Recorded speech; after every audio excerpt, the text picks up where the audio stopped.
Dios le dice a Samuel, está bien, quieren rey, rey van a tener, yo voy a elegir el rey. Los 8 primeros capítulos del libro de Samuel habla acerca del ministerio profético de Samuel, del líder espiritual de Samuel, del arrepentimiento del pueblo. Los 8 primeros capítulos habla sobre este líder extraordinario que Israel tuvo, Samuel. Él fue resultado de un milagro, él fue el resultado de una oración, su madre oró por él nació, él creció, él lideró, él fue juez, él fue sacerdote, él fue profeta, él hizo la primera universidad allá en Ramá y de allí se abrieron muchas otras universidades donde se enseñaba del temor de Dios. Y cuando ya estaba viejo, allí los ancianos dicen, mira, nosotros ya no queremos más saber ni contigo ni con tus hijos, porque resulta que tus hijos no siguen tu ejemplo. Y una de las cosas más dolorosas que puede escuchar un padre es eso: tus hijos no siguen el ejemplo. Y otra de las cosas más tristes, ¿saben cuál es? Es escuchar a los hijos. Hace algún tiempo yo fui invitado para poder hablar con un adolescente. Tenía 14 años de edad. Tanta rebeldía a los 14 años. Tanta rebeldía. Y yo me acerqué para decirle, ¿cuál es la causa principal? Y una de las maneras que me permite acercarme a los jóvenes siempre es colocándome por un momento en su lugar. Yo nunca a un joven le digo, ¿qué te pasa? ¿Qué te sucede? ¿Tienes todo? No, trato de entender porque todos tenemos luchas. Y incluso los que ya somos un poco más adultos, nosotros reaccionamos de cierta forma porque hay un problema detrás de eso. Y un joven lo expresa de otra manera. Yo le dije, ¿cuál es la razón principal por la cual tú adoptas todo este comportamiento? Y él me dijo algo que yo jamás voy a olvidar. Y esto yo siempre lo digo con mucho cariño para todos los padres. Él me dijo así, mira pastor, me dice, existe algo que a mí me llena de ira, me dice. Mis padres hablan una cosa pero viven otra cosa. Y él me dijo algo que realmente me estremeció. Si el evangelio no pudo cambiar la vida de mis padres, yo no necesito del evangelio. Eso realmente me movió. Hay hijos que se apartan del camino del Señor por la incoherencia que ven en la vida de los padres. Los padres hablan de una cosa pero viven otra cosa. Y una de las mayores o la mayor incoherencia es hablar de un Dios que transforma vidas y nosotros no tener una vida transformada. Y eso puede causar que los hijos se alejen de la iglesia. Pero hay otros hijos que se alejan del camino de los padres no porque sus padres no son buen ejemplo. Son padres piadosos, son buen ejemplo, son líderes, son consagrados, pero son sus propias decisiones que los llevan lejos de Dios. En el caso de Samuel era un hombre correcto, Samuel era un hombre entregado, era un hombre espiritual, pero los hijos tomaron decisiones y a veces los padres siempre se culpan y piensan que las malas decisiones que toman los hijos es por alguna cosa que tú hiciste. No siempre es así. Por eso la mejor manera de poder abrazar a los hijos cuando se apartan del camino solamente es orar por ellos. Y nunca dejes de orar por ellos. Ahora ellos piden un rey. Dicen, no queremos a tus hijos, queremos un rey. Y Dios les da un rey. A partir del capítulo 9 en adelante, desaparece Samuel del escenario. Es interesante. El libro se llama Primera de Samuel y viene Segunda de Samuel. Pero de Samuel solamente se habla 8 capítulos. A partir del 9 en adelante, Samuel narra la historia de 2 reyes que tuvo el pueblo de Dios. ¿Cómo se llamó el primer rey? Saúl. ¿Cómo se llamó el segundo rey? David. Y es interesante cómo a partir del capítulo 9 Samuel va a aparecer solamente en ocasiones específicas. Desaparece del escenario para dar lugar a 2 historias que parecen, o mejor, que aparecen Al principio con un destino brillante, glorioso, pero a medida que pasa el tiempo, cada uno toma sus propias decisiones. Y qué contraste que hay entre la vida de Saúl y la vida de David. Y ustedes saben que hay muchos críticos, y especialmente hay algunas personas que creen en la predestinación. Predestinación es un término, bueno, en el mundo teológico se conoce, ¿verdad?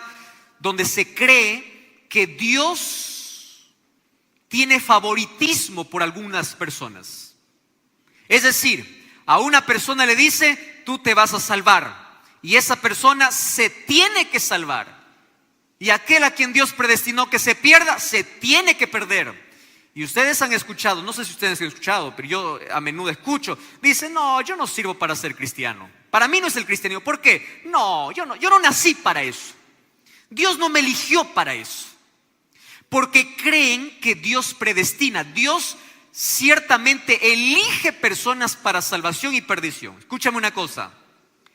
Dios elige personas para misión específica. Sí, es verdad que Dios elige. Dios por eso levantó a Moisés, Dios levantó a Josué, Dios levantó a Samuel. Dios elige personas para una misión específica. Pero para salvación, todos los seres humanos son elegidos para salvarse. La pregunta es, ¿por qué si todos son elegidos para salvarse? Porque la mayoría se pierde. Y no se trata de que Dios predestine. ¿Por qué les estoy contando eso?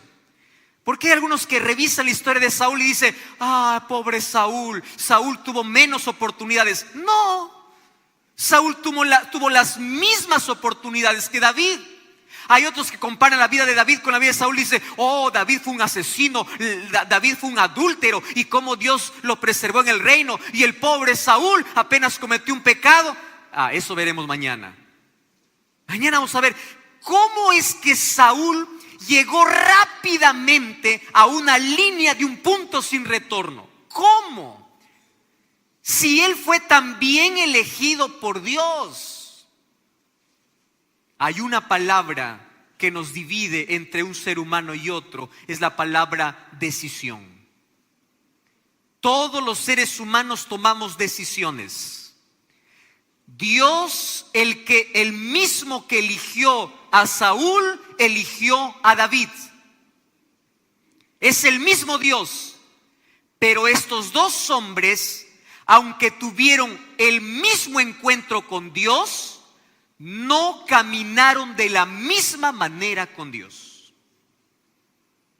Dos hombres llamados por Dios, que pudieron haber tenido un final glorioso, los dos tuvieron diferentes finales. Los dos eligieron diferentes destinos. Y es que hay algo que Dios no puede hacer. Dios no puede cruzar la línea de nuestra libertad. Dios no puede tomar las decisiones por ti. Tú tienes que elegir. Y hoy vamos a ver qué cosa es lo que Dios hizo por Saúl. Y vamos a ver que Dios no tiene favoritos. Los padres tienen favoritos, ¿verdad? Dicen que no tienen. Vamos a creer lo que es así. Pero siempre hay alguien, ¿verdad? En la misma historia bíblica nos muestra eso. Jacob tenía 12 hijos. A uno le regalaba túnica de colores. Los 11 también tenían sus túnicas. Pero con Dios no funciona así las cosas. Dios ama a todos por igual y nunca deja de amarlos independientemente de las cosas que hagan. Dios te sigue amando, pero si finalmente tú eliges perderte, en tu libertad decides abandonar a Dios, aunque Dios no te abandone, el hecho que tú abandones a Dios, que tú rechaces a Dios, tú entras en el terreno de la muerte y finalmente terminas destruido, no porque Dios te abandonó, sino porque tú en tu libertad decidiste abandonar a Dios. Y eso fue lo que sucedió con Saúl. Pero primero hablemos lo bonito, ¿está bien? Lo bonito. Miren, vamos a revisar algunos detalles de la vida de Saúl. ¿Quién era Saúl? Cuando vamos al libro de 1 Samuel capítulo 9, encontramos algunas características interesantes. Había un varón de Benjamín, capítulo 9, versículo 1. Un hombre valeroso. Cuando aquí la Biblia habla de valeroso, está diciendo de que este hombre era influyente. Este hombre tenía cierto poder de influencia. Y cuando revisamos la historia, vamos a ver de que Saúl venía de una familia adinerada, de una familia cómoda, de una familia rica, sí. Dice que el padre era un hombre valeroso, era un hombre influyente. El padre se llamaba Cis, era hijo de Abiel, de Seror, de Becorat, de Afía, de un benjamita. El asunto es que era de la tribu de Benjamín. ¿Qué cosa tenía Saúl? Impresionante, versículo 2. Él tenía un hijo que se llamaba Saúl. Dos cosas presentes de Saúl. ¿Cuáles son las dos características? ¿Quién era Saúl? Número 1, joven. Número 2, hermoso. Repitan conmigo. ¿Quién era Saúl? Número 1, joven. Número 2, una vez más. ¿Quién era? 2, una vez más. 1. Cada vez menor el asunto, ¿no? Joven y hermoso. Era joven. ¿Qué cosa es lo que se puede esperar de un joven? Mucho. Pero no solamente del joven, de todos. Pero era un joven y era hermoso. Y cuando seguimos leyendo, dice que no había alguien que había nacido en ese tiempo que le pueda superar en hermosura y en estatura. ¡Wow! ¿Tú te imaginas teniendo esas dos características? Ser alto y hermoso, eso es demasiado regalo.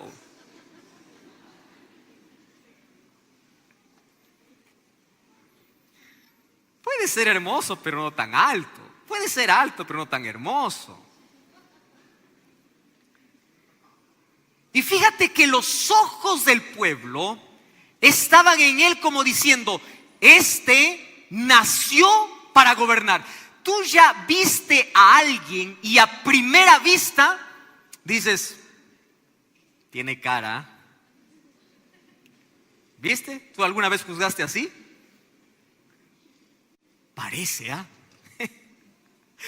Cuando yo salí de la facultad de teología, yo recuerdo que llegué a un lugar X, que no menciono su nombre, donde escuché un comentario. No me lo dijeron a mí, pero lo escuché como diciéndome a mí. Eso es lo peor todavía, ¿verdad? Y ahí hablaba uno y decía: miren cómo se han degenerado los pastores. ¿Así? Decía, antes los pastores tenían cara de pastor. Y yo nunca entendí qué es tener cara de pastor. Si antes los pastores eran altos, presencia, imponente, apariencia, ¿no? Es interesante, sí, la Biblia habla. Era joven y era hermoso. ¿Y sabes qué otra característica tenía Saúl? Que todos los del pueblo de Israel, no había alguien que le haga competencia. Oiga, esto es más todavía.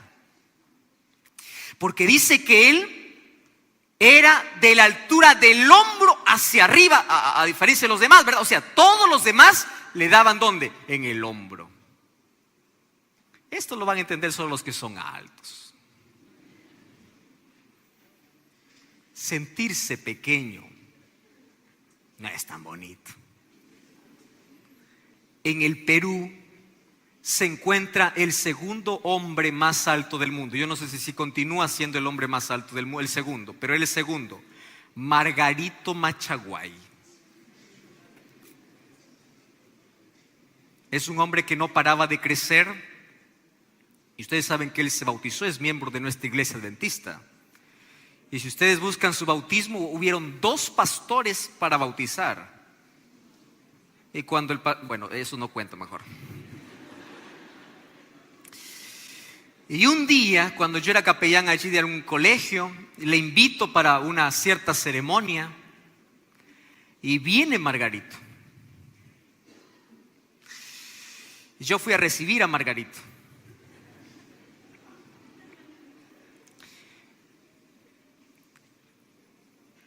Oye, usted sabe, una cosa es sentirse pequeño, ¿no?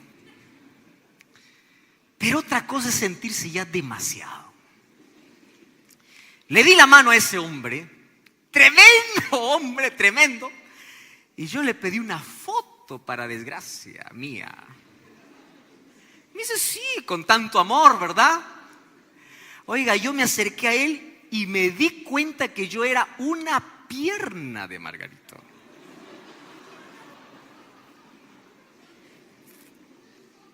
Tremendo.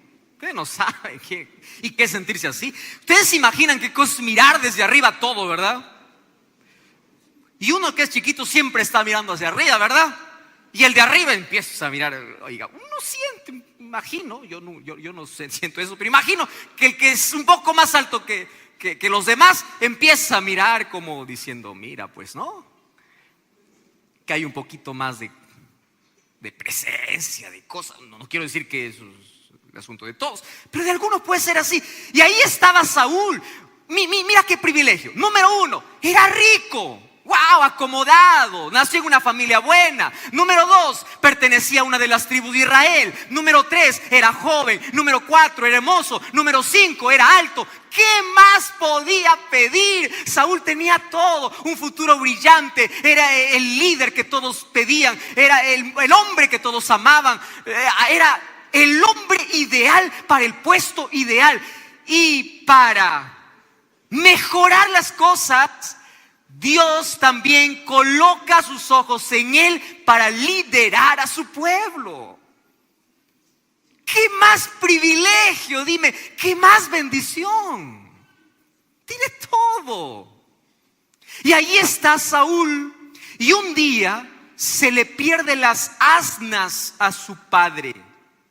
No sabemos cuántas asnas tenía, pero se le pierden, hay algunas asnas, y le dice a su hijo Saúl, dice, anda, busca las burritas, pero no te vayas solo, ándate con mi criado. Ojo, para que alguien tenga criado significaba que tenía dinero, ¿verdad? Tenía dinero. Y se va Saúl, se va con el criado.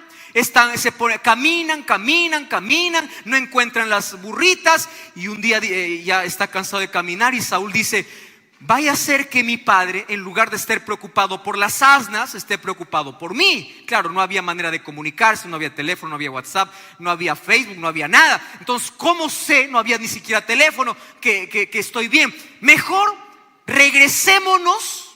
¿Qué importa las burras, no? Burras, son burras, se pueden encontrar en algún momento, pero mi padre puede estar preocupado por mí. Entonces, cuando están por regresar, el criado le dice, mira, le dice, ¿por qué mejor no buscamos un profeta o un vidente? Y dice, está bien, él nos puede decir dónde están las burras o las asnas y podemos estar en paz. Y allí preguntan algunas chicas de la ciudad, algunas señoritas de la ciudad, y le dice, mire, justo está viniendo el profeta del Señor. ¿Quién estaba llegando? Samuel. Samuel estaba llegando a la ciudad, ellos se van a su encuentro, y un día antes, Dios le había dicho a Samuel, mañana, porque Dios conoce el futuro, Dios es omnisciente, pero la omnisciencia de Dios no es causativa. ¿Qué significa eso? Dios, cuando dice el futuro, no es que lo causa, Él conoce porque sabe cómo los seres humanos vamos a actuar. Y le dice, mañana a esta hora va a venir el hombre a quien tú lo vas a elegir como rey. Wow, a Dios le gusta a veces colocarnos en incógnitas. Señor, ¿quién es? Espera hasta mañana. Señor, un adelantito. Hasta mañana. Cuando alguien te hace un tipo de enigma como esta y te levanta la curiosidad, oiga, eso es una de las cosas más que causa ansiedad incluso, ¿no? Quiero saber quién es. Y mira lo que dice el capítulo 9, versículo 17. Versículo 16 dice: mañana a esta hora, versículo 16, yo enviaré a ti un varón de la tierra de Benjamín. ¿Correcto? Eso es todo lo que le dice Dios. Versículo 17. Y cuando Samuel vio a Saúl, es decir, Samuel tuvo que esperar toda esa noche para saber quién era. Versículo 17. Cuando Samuel vio a Saúl, Jehová le dijo: este es el varón del cual te hablé, que gobernará a mi pueblo. Es este. Ah, Señor, sí, tiene presencia, es joven, es alto, familia adinerada. Y cuando lo ve, él ya sabe de quién se trata. Y le hace y le dice: mira, Saúl, no te preocupes por las asnas ya fueron encontradas. Y le coloca un enigma. Así como Dios colocó un enigma en la cabeza de Samuel, Samuel se desquitó con Saúl y le colocó otro enigma. Y dice así, versículo 20: ¿para quién es todo lo que hay de codiciable sino para ti y para toda la casa de tu padre? Y Saúl respondió: oh, no soy yo un hijo de Benjamín, de las más pequeñas de las tribus de Israel, y mi familia no es la más pequeña de todas las tribus de Benjamín. ¿Por qué me has dicho cosa semejante? ¿Y saben qué le dice Samuel? Espera hasta mañana.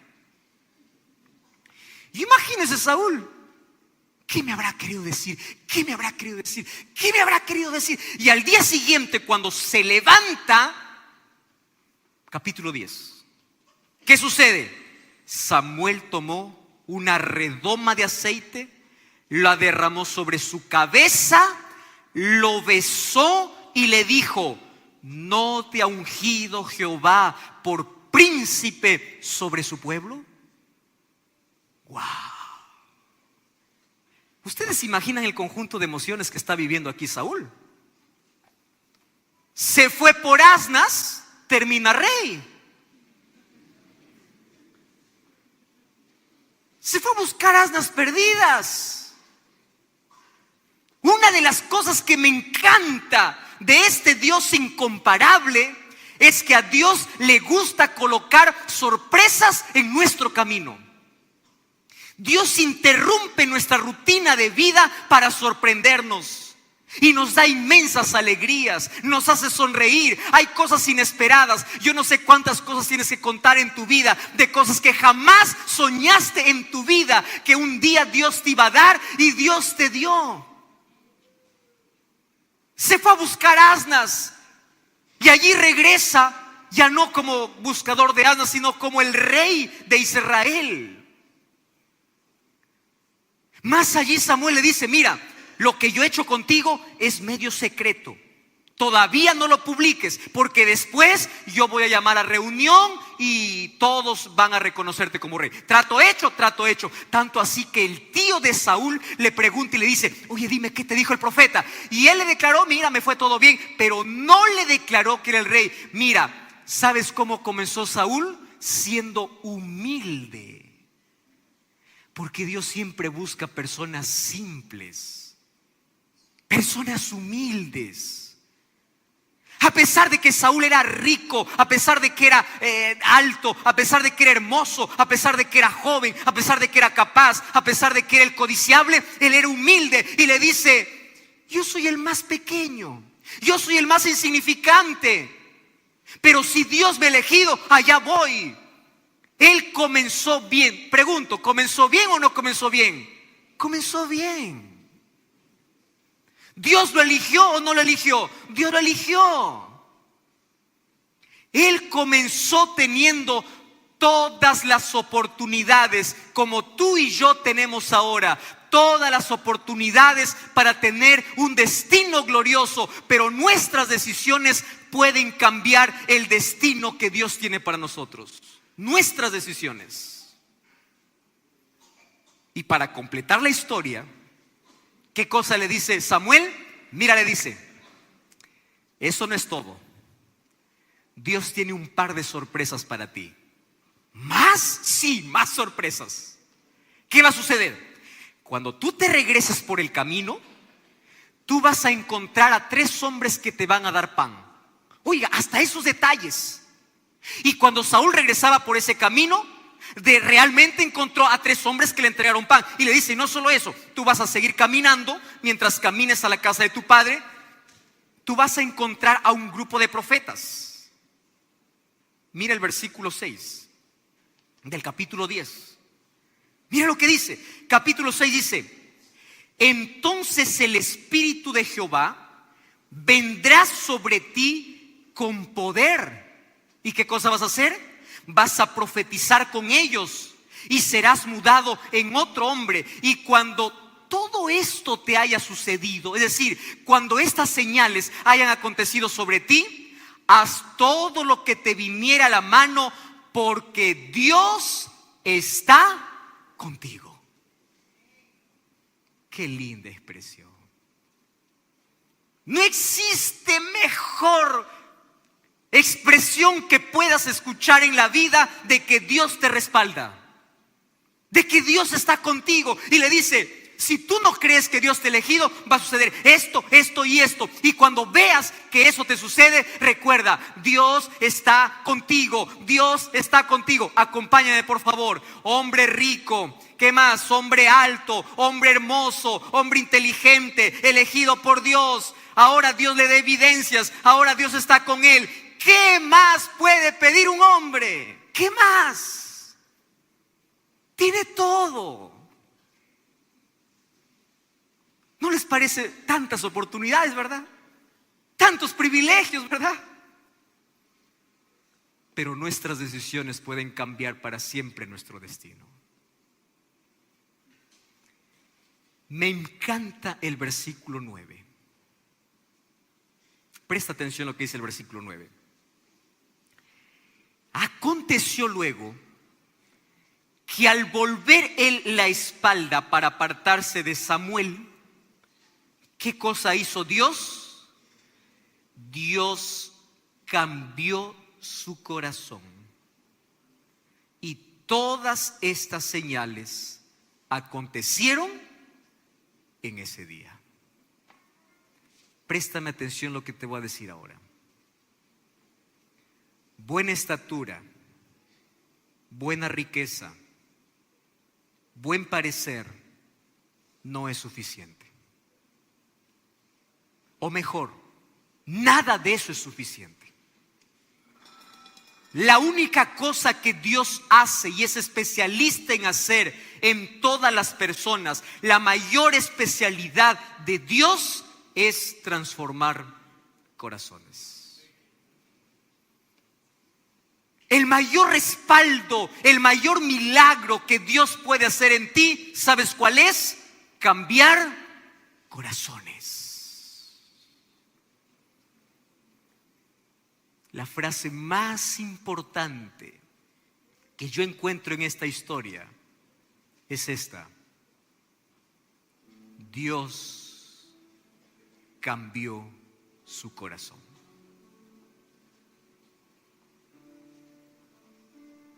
Porque esa es la especialidad de Dios.